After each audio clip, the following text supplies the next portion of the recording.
to the first ETBU Extra Show of 2015. Hello, I'm Mike Midkiff, live here on the ETBU Sports Net from CC's Pizza in Marshall, Texas, as we continue to talk ETBU Tiger Athletics. Of course, today we were talking basketball. In a moment, head coach Bert West of the ETBU Tigers will join me, along with Jamil Samuel, one of the players of the Tiger basketball squad.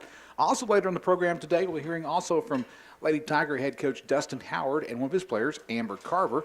And if you're in the Marshall-Harrison County area, join us each Wednesday from noon to 1 p.m. at CC's in Marshall by Lowe's, where for $5, you come during the show, you get $5 gets you the buffet as well as a drink. It's all $5. That is a bargain on a Wednesday afternoon. Hope you had a great Christmas break. ETBU students went back to campus today, and of course we're waiting for the cold front to come running in, expecting a low tomorrow in Marshall of 16 degrees. And Coach Bert West, as I look at your basketball team, you haven't had any cold spells. You've been hot with an 8-1 record going into the game Thursday night that you have this week. Well, they're doing pretty well. I think you would have to say we've been successful to this point in the season. How was Christmas? My wife blew the engine on her car, so I was a chauffeur the entire holiday. I didn't get to go and do any physical labor like I usually do over the holidays. It's good for me. And then the kids were back before we knew it, so it was a nice holiday, I guess. You guess. Of course, your team had a break off during the Christmas time, and you brought them in right before the start of the new year. You had a game against Hendrick College in Conway, and you won that ball game 74-67. Kind of talk with me, when did you bring the team in to get ready for the 2015 part of your season? And talk about the Hendricks game first. I mean, sometime during your conversation. Well, we came back from the holiday break. I think we had talked earlier. This team came back from Thanksgiving break as well as any team I've ever coached. They came back, never missed a beat. We didn't come back quite as well after Christmas. I think a little bit extra time was off, and so it wasn't bad. It just wasn't quite as good, and I thought the Hendricks game was a little shaky. We were without Jamil with an injury, and the kids played hard. They did well, but we were not as sharp as normal, and I just don't think we got back into the groove yet, and went to I think that was our 8th consecutive win, then came back and went to Concordia in Austin, and they were a desperate team. They're a pretty good team, very athletic, probably a little more athletic than us, quick, and they were really after us. We did not play extremely well. We did not shoot extremely well, but you're subject to lose at any game in the way our season is, and our schedule and our conference is tough, and so lost a close one to Concordia. Then journeyed on up to Belton, back toward Belton, and played Mary Hardin Baylor. And the kids played very well, and Mary Hardin Baylor, we won by 20. And they had a big article in the Temple paper the next day, and it had been almost a decade. It had been 9 years since Mary Hardin Baylor had gotten beat by at least 20 points in their own gym. Like once in a blue moon, they put it. And the last time was 09, and they got beat 31 points that day, and that was the ETBU Tigers that did that to them also. So they've only had 2 bad whippings in their gym in 10 years, and we gave them both of them. And I think the thing that made me feel good about the game, the players understand kind of where I'm coming from and what I want, and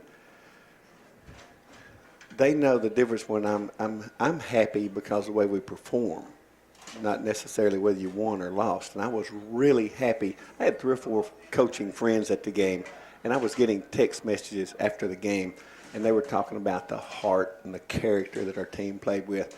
They were talking about how disciplined the kids were, how unselfish they were, what good sports they had, good manners, the things that just make your chest swell up. I had felt good about the way the team had played, but when you get those kind of messages from people that you respect, there would be a collision. It's a hard-fought game. They were battling. Our kids certainly pick our players up. We picked up their players. And I just think it was very impressive the way our kids presented themselves and the way they played and did the best they could. And certainly when you play well and win, you're going to be happy. But as a coach, that's what made me happy, that people recognize our kids doing the things that we hope we're teaching and we hope they're doing. Visiting with Coach Bert West of the Tigers here on ETBU Extra. I shorted you a win when we started the show. I said you were 8-1, but actually you're 9-1 on the year. The Tigers are 9-1, 4-1 American Southwest Conference play. I know you don't want to dwell too much on the loss that you had against Concordia, but let's talk about that ball game before we kind of dissect the win you had against Mary Hardin Baylor. You lost by a final score of 74-67, and you said they were desperate for a win because they picked up their first conference game. But Concordia usually has been strong the last couple of years, and they really showed that depth that they have when they came back and beat you last Saturday. That's true. You know, we just had tremendous respect for Concordia, just like we had for every team, but they've been one of the top teams, and it can happen to anybody. They were 0-4 in conference play, and I knew they were going to beat somebody, and they were going to get started and get rolling. I was just hoping it wouldn't be against us. And then there were some factors during the game, you know, when we missed quite a few free throws, and those players that were missing free throws are not some of our best free throw shooters. And so it's on them to spend that extra time and improve themselves. And we shot the ball poorly as a group. And other than that, you know, it wasn't an extra bad game at all. So you give Concordia credit for being mentally ready, being desperate, and they if we had made the shots I thought we should make and made a few more free throws, we would have hit the goal that we're trying for every game. We would have held them below 70, and we would have held them below 40% field goal percentage, because we would have been nursing that small lead and holding them down the stretch. As it was, we've started having to foul ourselves and having to shoot a little quicker than we wanted to. So, but you just got to give, primarily you got to give Concordia the credit. They've got a good ball team, and they took advantage of the opportunity and took us out. While I was keeping up with the game through live stats, of course, you went in the locker room against Concordia, leading 33-29, but they outscored you 45-34. And you mentioned you didn't shoot well. Well, you look at them; they shot 71% from the free throw line, 42% from the field compared to your 47% from the free throw line and 41% from the field. They just kind of came out strong there in the second half, and you kind of got flat there for a while. Yeah, and to their credit, our defense was doing a really nice job that stretch when they actually got away from us. They made about 5 shots that were heavily contested, and we had nothing to say to our defenders, to our team about, well, you should have done a better job here or there. On those occasions, they just out-executed us. We guarded them. They scored anyway. You know, and that happens. So you play them on Saturday, and because of the way the scheduling is during the break, you had to come back and play Monday in Belton against Mary Hardin Baylor. And like you said earlier, it's been a while since the Tigers have beat them the way they did. You won over Mary Hardin Baylor by a final score of 75-55. And when I was checking in on the game, it just seemed like everything was going well for you. You were making the threes, making the free throws, making the field goals. You got to be pleased with how your team bounced back from that first conference loss, pick up that win on the road, which is hard to win in the ASC. It is, and, you know, that's the thing you look at with your team. It's not how well they shoot it or those things. That certainly helps you win. But you looked at the mental attitude and the energy they brought to the game. How do you react when you lose? You've had a nice winning streak, and our team demonstrated the proper way to react when you lose a ball game. And it hurts, it's painful, it's all that. Put it behind you just like you do the victories. Put it behind you and get ready for the next game. And they did an outstanding job of getting ready. And as a result, they did an outstanding job of playing. Now, in that ball game that you won against Mary Hardin Baylor, 75-55, Dylan Augustine led you in scoring with 19 points. He was 5 of 8 from the arc, from the three-point line. But you also had some good shooting from Tyler Day and Irby Thompson off the bench. Tyler Day was 3 of 5 from the three-point line, and Irby 2 of 5. It's always good to see those threes fall in. Well, it is, and here's an interesting thing about that. The way Mary Hardin Baylor plays their defense, they're not going to give up very much from the lane area or the elbow at the free throw line. They are a great pack line defensive team. And we knew we needed to attack that inside to set up the outside shots. And our team is so unselfish and play so well together. Our post players not only led us in rebounding, our post players led us in assist. And so they knew where the ball needed to be. They drew the defense themselves. When we got it to them, they drew the defense, kicked it out for the easy, we call them easy open shots. And so our team play is the strength of our team right now. Visiting with head coach Bert West of the ETBU Tigers. Just yesterday, I was watching some highlights from Pistol Pete Maravich's career and the passes that he made. And I went, as I was watching him, I said, I've seen some of your Tigers make some of those passes this year because of so well how they gel together as a family, but gel together as a basketball team looking for the open shot, especially in the last home games you had before the break. So many times when your player was close to the bucket, he found somebody underneath the bucket to pass to. As a coach, that stuff, do you teach that, or does it just come natural as a player continues to play with a group of guys that have been playing for a while? Well, you teach it, but it comes from inside those individuals that they have the character and the unselfishness and the teamwork that they will carry it out. And when, we felt like when the year started that it was about the third game before we really kind of gelled and hit our stride. Well, we came back from the holidays and look what the Mary Hardin-Baylor game was. That was the third game back.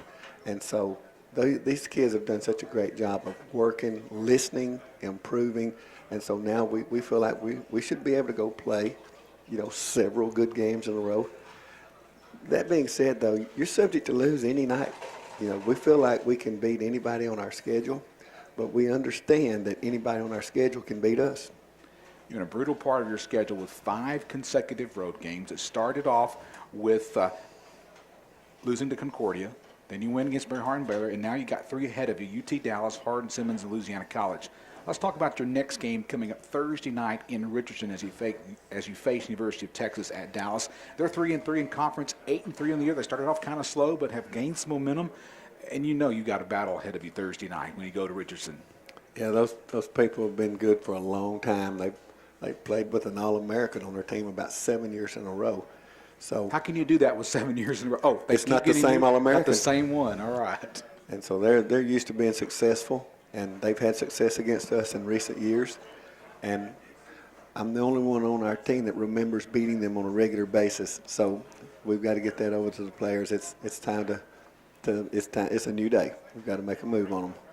Now, of course, you played Saturday in Belton, and then you Saturday in Concordia in Austin, drove to Belton, and then get back late Monday night after beating the Crusaders. And one thing I noticed yesterday, your players were in the gym practicing on their own, and not just 1 or 2, but several of them I saw yesterday. That's just another notch in the character of this team this year. Isn't that impressive? I rolled in around 8:30. By 9, we had 2 players in shooting, and they were feeling a little sheepish because they meant to come earlier. And I know there's no way they got to sleep before 1:15, 1:30 a.m. And if you had been around where you could observe, you would have seen 16 players going through their own individual workouts with a teammate or 3 or 4. And that's people that want to be successul and people that are willing to help each other. It's very impressive. Yeah, when I was walking yesterday, I saw 3 players working together at one end of the field, one end of the court, and the other end, another player had the cones out and working on some type of drill. I know that y'all do all the time and working on his shot, and so it was good to see the extra effort that your team, and it's paying off because you're 9-1 on the year and you're 4-1 in conference play. What's ahead for the Tigers? Mike, I don't know. I know I love this team. I love these players as individuals. I know that they're going to just approach each game as just this is a one-game championship type situation, and they've done that to this point, and we're going to continue to do it. And I know everybody says it, but this bunch doesn't seem to have a problem with one at a time. We're not worried about Saturday. We're preparing for Thursday. And we have depth. We have people that do things for each other, that do a good job, let each other rest. We don't have subs. We have reinforcements. And so when we just jump up there and play, and I don't foresee fatigue being a factor. They work very hard in practice. We play very hard in the game. We come back. We work very hard in practice again. If we're going to rest, we take the day off. We're not going to rest during practice time. And so they're a one-at-a-time kind of people, and those kind of people got a great chance to be successful. Of course, Thursday you play UT Dallas. We talked about that game. Then Saturday you go out to Abilene to play Hardin-Simmons. And then next Tuesday on the 13th you travel to Pineville to play Louisiana College. Of course, that's a game that's been made up because you had to move a game because of some problems with their facility down there. Yeah, it's I can just barely talk to you about anything besides the UT Dallas game. As the coach, I have to peep ahead for planning purposes, but I'm never going to let myself look ahead for any other reason. And so it should be fun. It should be exciting. But the Tigers and the coaching staff are focused on University of Texas at Dallas right now. So we encourage our Tiger basketball fans to keep close to etbsports.com and find out how the Tigers do this Thursday, then Saturday in Abilene, the next Tuesday in Pineville to face Louisiana College. Coach Bert, always good to talk to you and good to see you. Go back and enjoy your pizza. I know I pulled you away from your pizza here at CC's once again. Well, you did. We'd have probably been better off if we'd have let Coach Michael Prather handle this today. He's back in the office hard at work doing what a great assistant coach does, and I believe I have the top assistant coach in the nation. I put him up against anybody at any level. He is a dandy. He's special. He's a special young coach. Well, Coach, thank you for your time today on ETBU Extra. Been talking to head coach Bert West of the ETBU Tigers. Coming up next on the show, we'll talk to one of his players. We're talking about Jamil Samuel, the post player for the ETBU Tigers. He is our next guest on ETBU Extra. We're live from CC's Pizza in Marshall, Texas.